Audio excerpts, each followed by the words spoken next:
கீரை மட்டுமே வித்து மாசம் கோடி கோடியா இல்ல லட்சத்துல சம்பாதிக்கலாம்னு சொன்னா நம்ப முடியுதா? இன்னைக்கு டேட்ல 10ல் 9 பேருக்கு கால்சியம் அண்ட் அயன் டெஃபிஷியன்சி இருக்கு.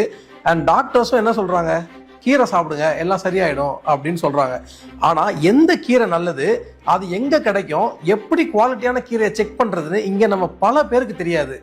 ஏன் எனக்கே அரைக்கீரைக்கும் சிறுகீரைக்குமே வித்தியாசம் தெரியாது. இந்த ப்ராப்ளமை சால்வ் பண்ண இதையே ஒரு பிசினஸ் மாடலா எடுத்து ஃபார்மர்ஸ் கிட்ட டைரக்டா கீரையை கொள்முதல் பண்ணி கிளீன் அண்ட் ஹைஜீனா பேக்கேஜ் பண்ணி ஸ்விக்கி இன்ஸ்டாமார்ட்லயும் டெலிவரி பண்ணலாம். இல்ல உங்க சரௌண்டிங்ல நெய்பர்ஸ் கிட்ட வாட்ஸ்அப் மூலியமா ஆர்டர்ஸ் எடுத்து நீங்களே கூட டெலிவரி பண்ணலாம். இந்த பிசினஸ்ல நீங்க ஃபார்மர்ஸ் கிட்ட இருந்து டைரக்டா வாங்குறதுனால மிடில்மேன் கமிஷன் கட் ஆகும் அண்ட் ஃபார்மர்ஸ்க்கும் ரொம்ப பெனிஃபிட்டா இருக்கும். உங்க வீட்லயே சின்னதா ஒரு செட்டப், உங்க பிராண்டுக்காக ஒரு நம்பர், இது 2 இருந்தா போதும் இந்த பிசினஸை ஈஸியா ஸ்டார்ட் பண்ணலாம். மோஸ்டா டெலிவரி ஏர்லி மார்னிங் தான் பண்ணுவீங்க. ஸோ ஒர்க்கிங் ப்ரொஃபஷனலா இருந்தாலும் சரி, காலேஜ் ஸ்டூடெண்டா இருந்தாலும் சரி, யாரு வேணா இந்த பிசினஸை ட்ரை பண்ணலாம். இதே மாதிரி ஹெல்த்தியான பிசினஸ் ஐடியாஸ்க்கு ரைஸ் ஆஃப் ஆர்ஜே ஃபாலோ பண்ணிக்கோங்க.